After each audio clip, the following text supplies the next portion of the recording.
this video, I will narrate the process of making the coil assembly used in an axial flux alternator. In order to wind coils, you're going to need a coil winder. You can make this fixture yourself out of common materials laying around your shop or from the local hardware store. It can be as simple or as elaborate as your imagination allows.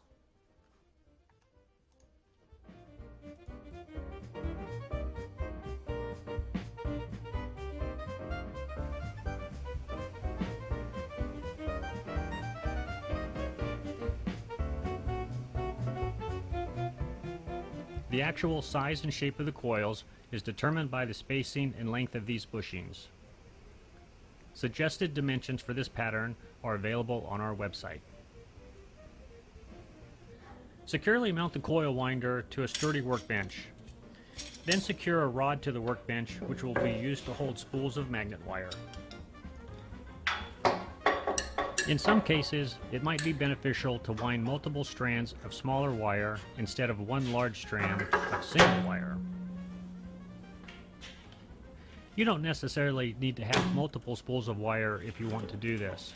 For example, with one spool of wire, you can pre-cut several lengths and carefully lay them across the shop floor, then wind them all together.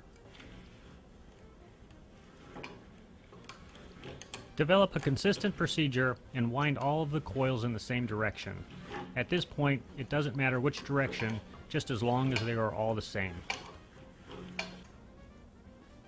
After about 20 or 30 turns, adjust the shape of the coil by squeezing the sides. This is to help maintain that the sides are straight and that the coils all fit together.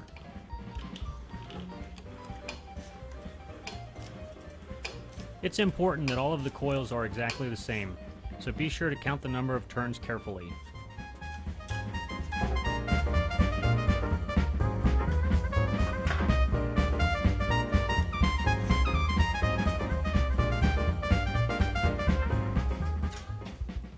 This is a simple but very helpful tool used for taping the coils before removing them from the fixture. It's just a thin strip of metal that's been bent by hand. Slip it under the coils and use it to pull the tape back through.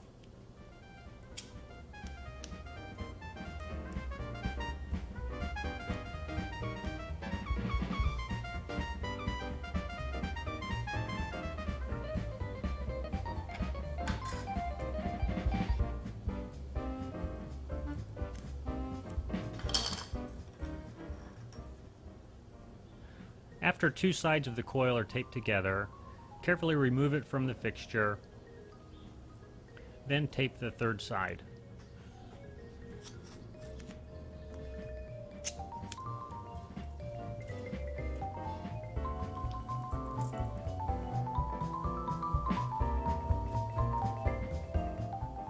Before moving on and making the rest of the coils, it's important to check the dimensions of this coil so that it fits inside a predetermined pattern. This will assure us that all 9 coils will fit together. Then make the rest of the coils.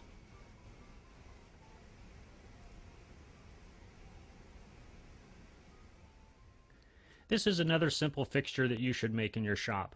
A full-size pattern can be downloaded from our website. The fixture is used to temporarily hold the coils in place while they're taped and soldered together.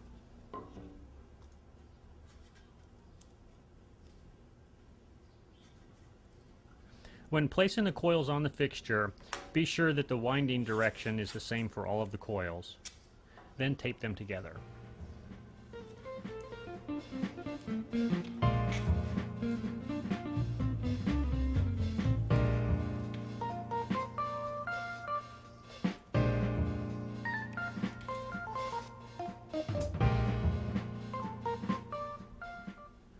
Refer to the wiring diagram on our website to connect the coils together in a 3-phase star configuration. When making the solder joints, place them in between 2 adjacent coils. This gives them a little extra space where they can be tucked away cleanly.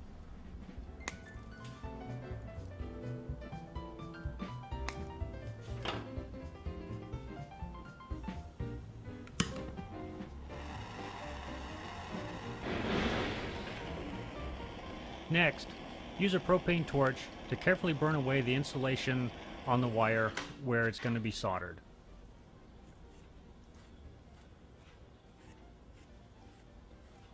Then use fine sandpaper or steel wool to clean the ends of the wire, exposing the bare copper.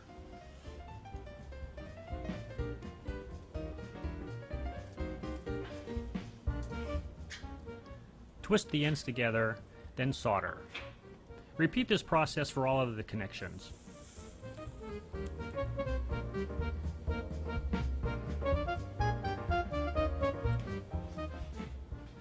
Organize all of the wires on the outside of the perimeter, turning the solder joints inside, and then tape everything in place.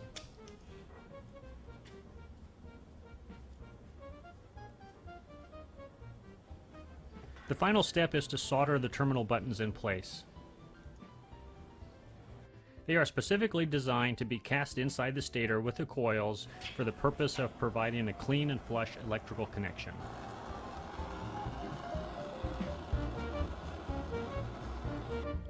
And this is the completed coil assembly, ready for casting. We're going to show you how to do that in the next video. We hope this video has been helpful, and here at WinGenKits.com, we thank you for watching. In this video, we're going to take the coils and cast them in a fiberglass resin to make the stator. So let's get started. For convenience, this is the stator mold that we offer from our website. Being a do-it-yourselfer, this is something that you can easily make. We use a laminate material which allows the stator to release easily after molding and provides a great surface finish. The coil assembly should fit snugly around the center core, which will keep it in perfect alignment inside the stator. Determine the location for the terminal buttons. Then drill a hole through the bottom plate, which will allow these to be bolted into place. In this next step, use tape to seal all of the open edges inside the mold. Take special care to make sure that all of the edges are sealed and that the tape is smooth and free of wrinkles.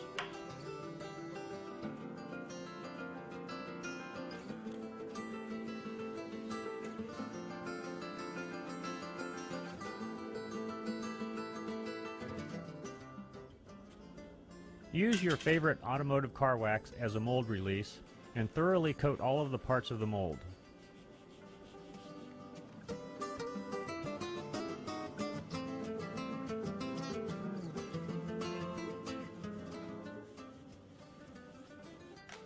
Put a mark on the edges of the parts. This way you'll know how it goes together later on.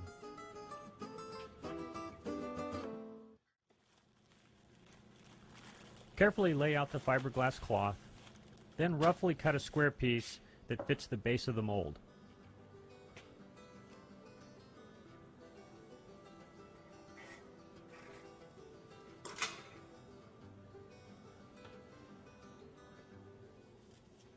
Then cut a circular piece which will fit inside the mold cavity.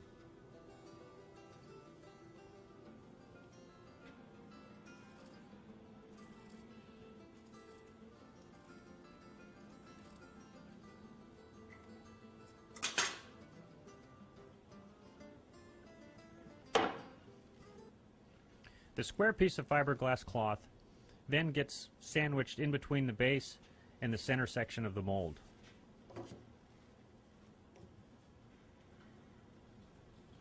Secure the parts together with the screws provided. Then make openings through the fabric for each of the bolt holes.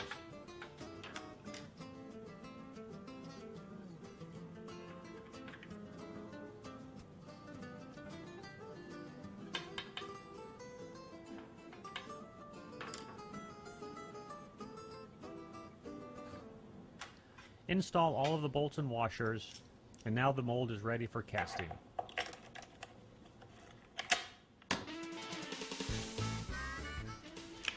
The coils need to be cleaned from all oils and contaminants.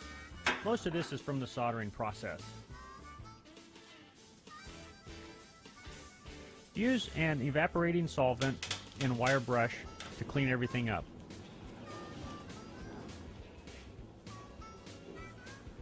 Now we can set the coil assembly inside the mold. Secure the terminal buttons in place through the screw holes that we drilled previously.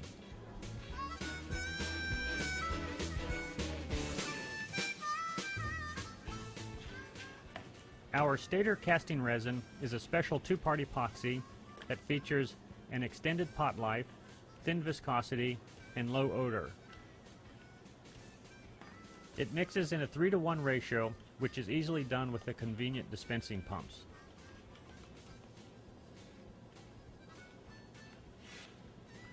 Pour some of the resin over the coils.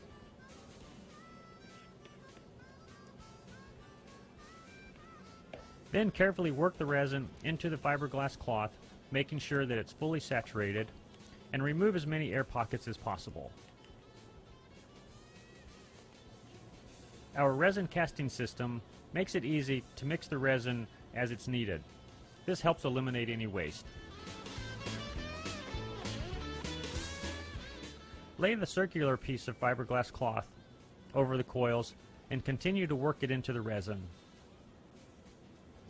At this point, it is not important to fill the mold all the way to the top, but do try to work out as many air pockets as possible. Then put the cover on the mold and tighten all the bolts.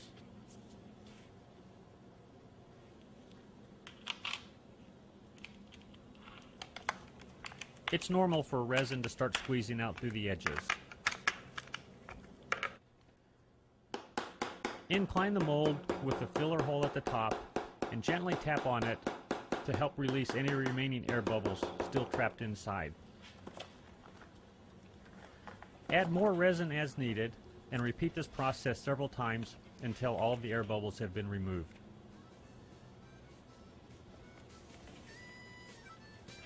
Then let it sit so the resin can cure.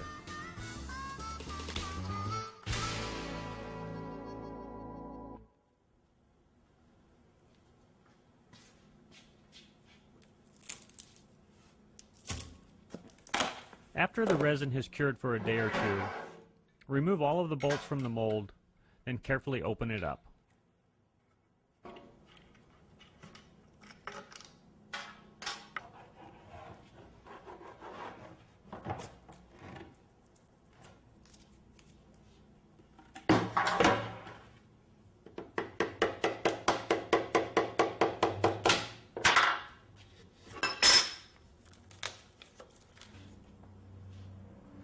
After the stator has been removed, carefully trim the edges.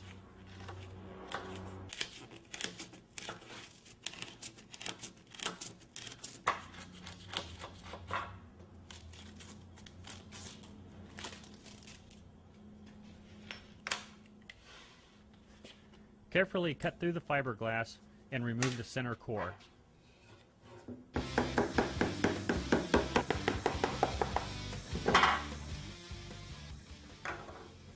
Remove all of the tape and clean the edges with sandpaper. Then scrape the fiberglass off of the terminal buttons and clean these with sandpaper as well.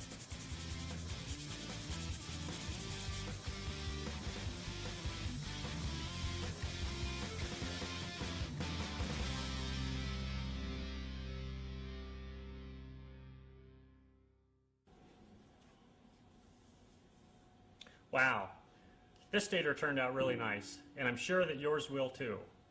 In the next video, we're going to build the rotors, and that will complete our alternator. I hope this has been helpful, and thank you for watching. The rotor assembly is probably the easiest part in building a permanent magnet axial flux alternator. However, there are a few procedures in doing this that might be a little tricky or even hazardous, and we're going to try and cover some of those details in this video. We also have additional comments and suggestions in the tutorial section on our website, so feel free to visit there for that information. So let's get started. The rotor assembly of an axial flux alternator should be based on two steel discs with magnets. The steel discs capture magnetic flux that would normally be unused and concentrates it in the field between two opposite magnetic poles. The magnets are arranged in a north-south, north-south pattern around the circumference of the discs. When the discs are assembled, opposite poles face each other. This structure manipulates the magnetic field to direct the maximum amount of energy through the coils of the stator. Our 9-inch rotor kits include 2 steel discs with an aluminum spacer. We machine the spacers on state-of-the-art CNC machinery. The discs are precisely laser cut. They have indicator notches every 30 degrees on the circumference to be used as an alignment guide when setting the magnets. On a clean workbench, gather the needed shop supplies such as safety glasses, acetone, a degreaser, rags, epoxy, and so on. Clean the discs to remove any dirt and oil from the surface. Wear gloves so that the oils from your hands won't transfer to the disc. Follow the instructions provided with the epoxy for surface prep procedures. Using the notches as guides, draw layout lines on the discs. These will be used for aligning the magnets.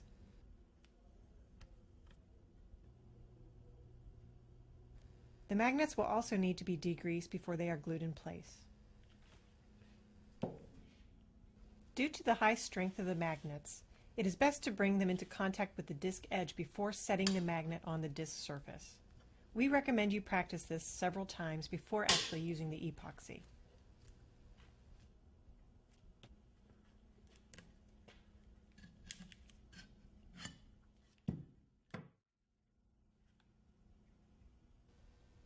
Mix the epoxy according to the manufacturer's instructions and pay attention to the working time allowed. There are many suitable epoxies for this application. Refer to our website for more details and recommendations. Apply a thin film of epoxy to the disc and set a magnet in place. The magnet should be centered on the layout line. Once the magnets are set in the epoxy, they'll float around for a minute or two. When enough epoxy is squeezed out, they will remain in place. When setting the next magnet, it is important to set it with the opposite pole facing up in order to achieve the north-south, north-south pattern. Find the face that repels the previous magnet to determine which face should be down. The face that repels the previous magnet should be glued to the disc.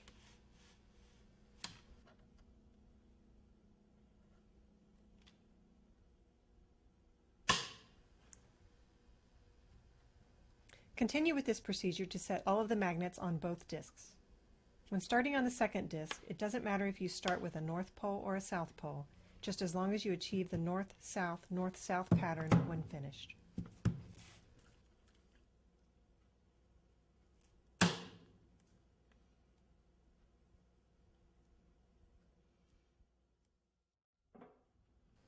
You should clean up excess epoxy with acetone.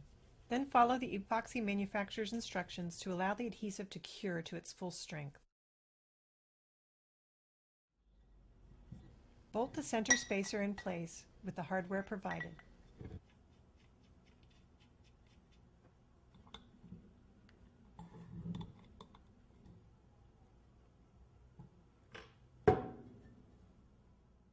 Our Tri-Star bearing carrier comes with the rotating assembly kits and can also be purchased separately. It is pre-machined to bolt directly to the rotor assembly. The Tri-Star plate is also designed for mounting a flange bearing, spokes, or blades.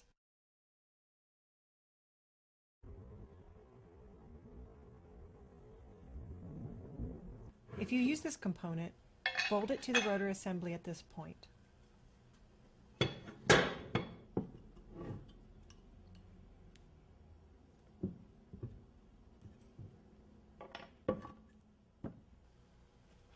Place the stator over the spacer.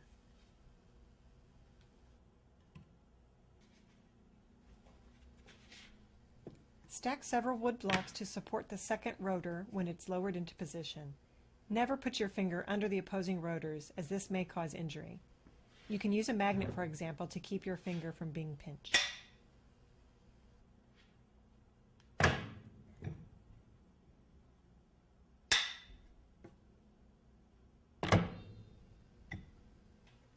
Look to see if the bolt holes line up. If not, rotate the rotor until they do. The unique design of the rotor bolt pattern assures that it will line up as long as the magnets are in the north-south, north-south pattern.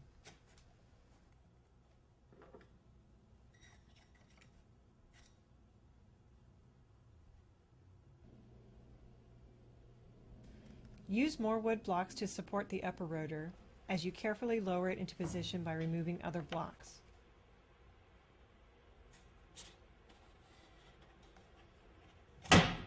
As the rotors get closer to each other, their attractive force increases and they will become very difficult to pull apart. Never allow them to come together without a spacer in between.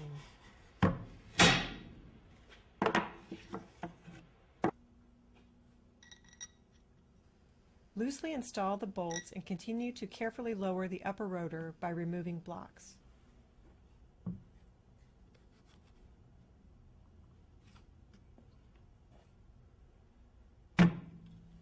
Once in place, tighten the bolts.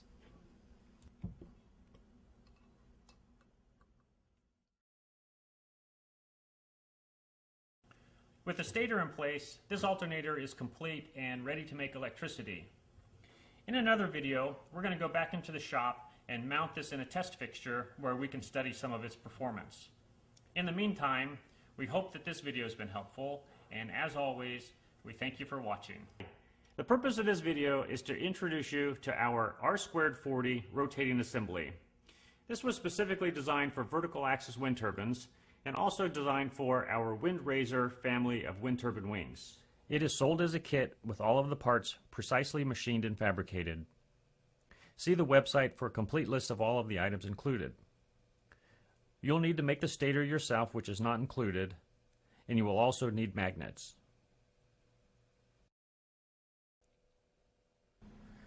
The robust design is based on our 1,000-pound axle and hub. This uses precision roller bearings for high performance and trouble-free operation, even in extreme conditions. The first step is to weld the spindle to the spindle plate. This is then reinforced with an additional bushing. All of the welding should be done by an expert.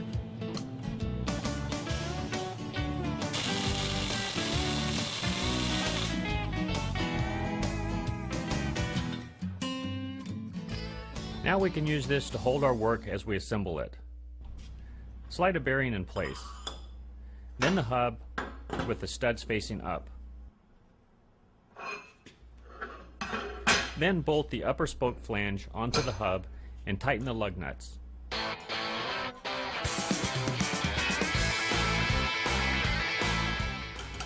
The next step is to add the spokes with their spacers and the lower spoke flange. In general, we advise to use a quality thread locking compound on all of the fasteners throughout the assembly.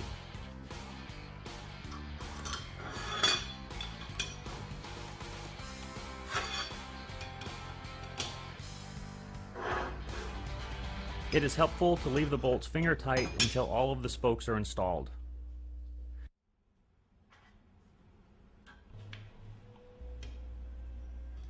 Then tighten everything up.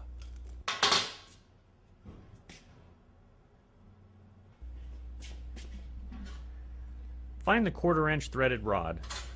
We're going to cut this into studs that are approximately 1 3/8 inches long.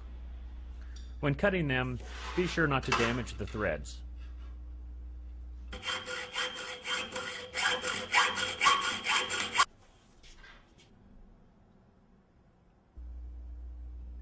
Apply a drop of thread locking compound, then screw these into the lower spoke flange.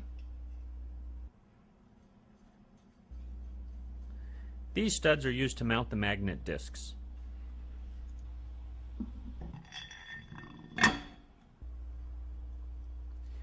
Now find the piece of 3/8 diameter aluminum tubing.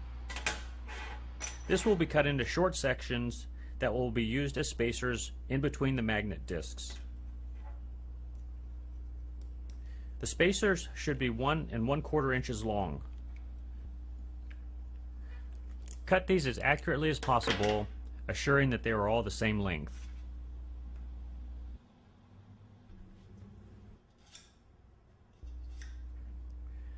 Now put the stator in place. For details on how to make the stator, see our other tutorial videos. Stack several wooden blocks on top of the stator. These will be used to support the second magnet disc.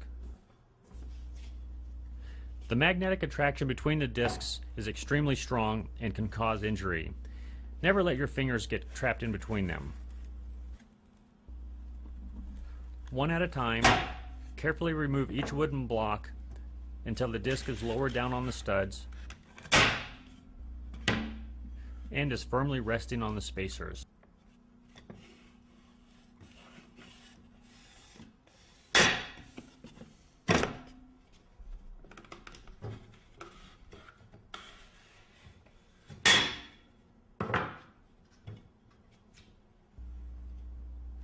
Then install the nuts, tighten them, and lift the entire assembly up off of the spindle.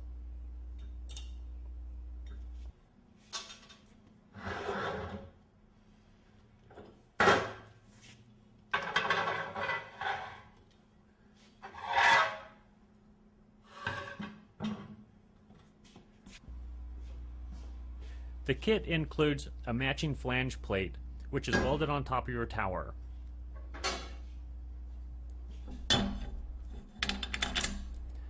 Bolt the spindle and stator bracket to the top of your tower. Now find the piece of 3/8 inch diameter threaded rod and cut this into sections that are approximately 4.5 inches long.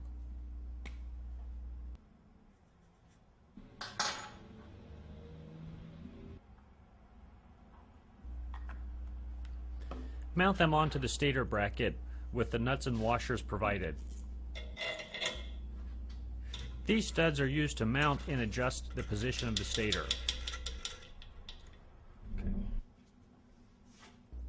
The tapered roller bearings are then packed with a quality general purpose bearing grease. This is a messy job, so be prepared to get your hands dirty.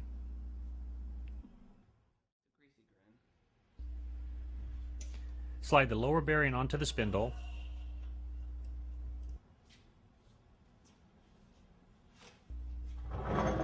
Then add the main assembly. Make sure that the mounting holes in the stator line up with the studs.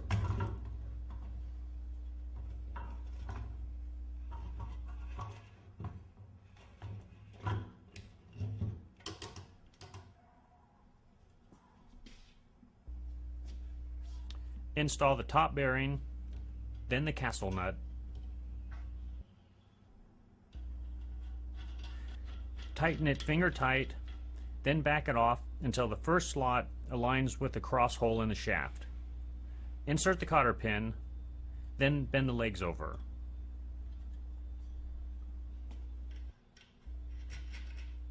Then finish mounting the stator into place and adjust it so that it is centered between the magnet plates. Finally, install the grease cap and the assembly is complete.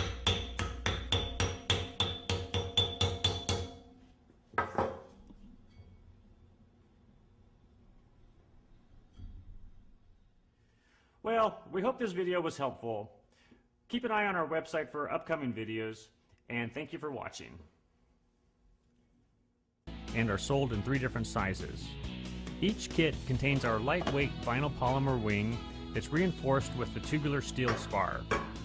The wing brackets are made from an aircraft aluminum billet that's CNC machined, and we also include a high-strength structural adhesive and material for making the wing caps. The first step is to cut out the openings in the wings for the mounting brackets. Draw a center line on the wing, then go to our website and print out the cutout template, making sure that you print it at full size and it's not scaled.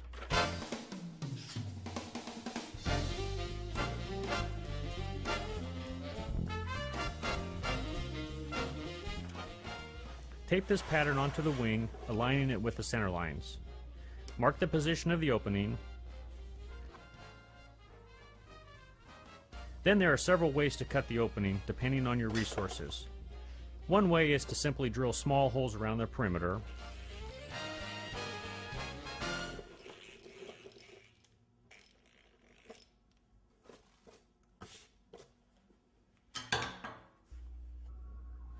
Then use a knife and cut from hole to hole.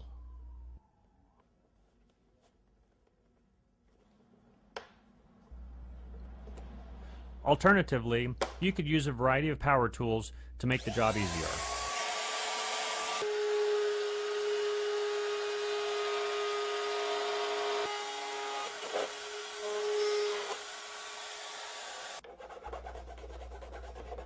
Then use a file and sandpaper to clean up the openings as needed.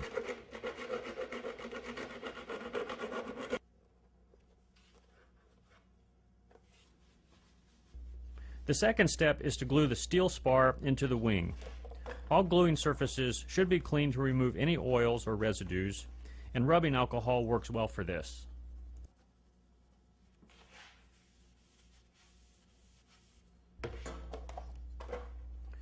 Use small blocks to hold the wing open and apply a bead of adhesive inside the tube channel.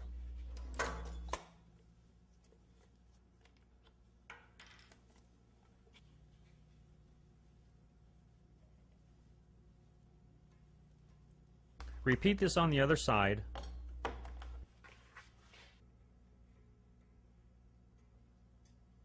Then slide the tube into the wing and carefully roll it into the channel.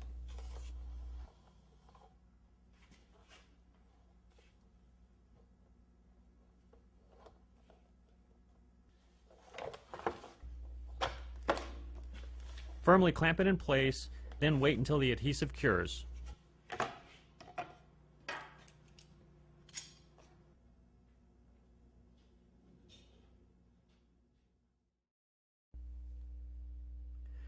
Meanwhile, you can work on the special clamping fixture used for gluing the trailing edges together. This is made from 2 pieces of a quality hardwood and a piano hinge. These are both readily available from your local hardware store. Mount the hinge in the center of the 2 pieces of wood.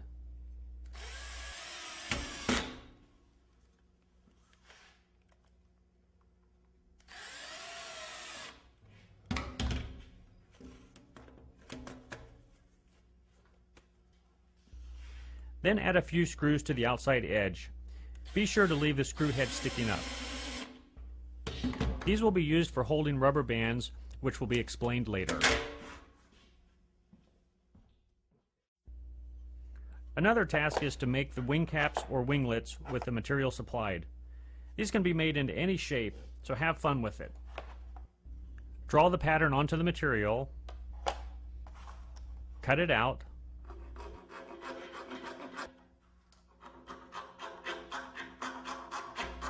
then file and sand it to the final shape.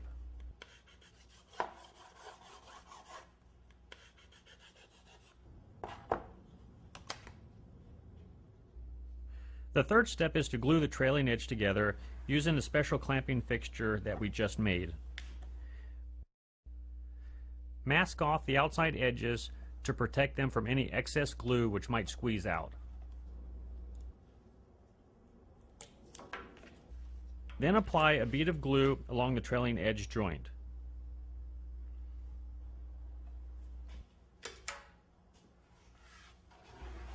Then position the clamping fixture onto the trailing edge. This fixture, combined with the rubber bands, will be used to squeeze the joint together and hold it until the adhesive cures.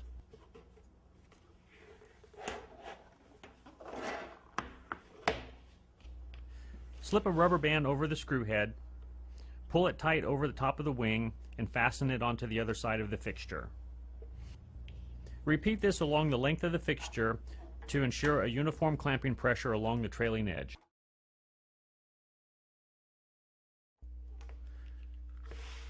After the adhesive is cured overnight, remove it from the clamping fixture and you're ready to glue the winglets in place.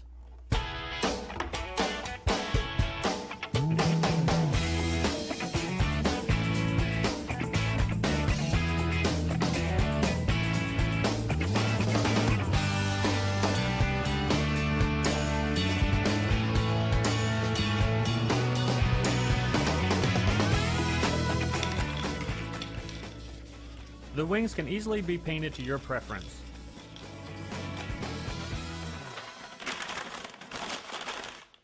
The surface should be prepared with a light sandpaper or a fine steel wool.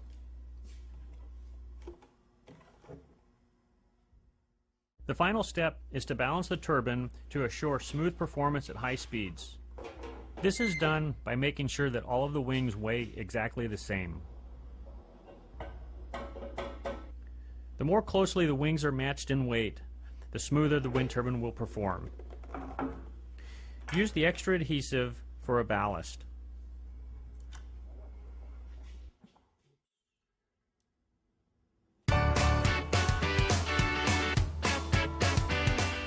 Lastly, drill a drainage hole through the wing cap on the bottom of the wing, and the wings are ready to fly.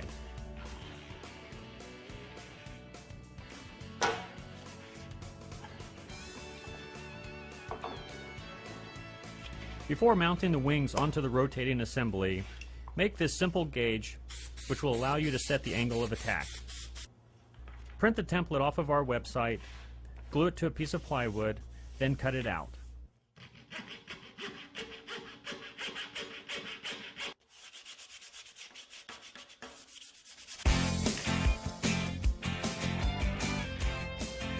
Now the wings can be mounted onto the rotating assembly. With the wing brackets already installed onto the end of the spokes, simply set the wing in place and add the retaining cap.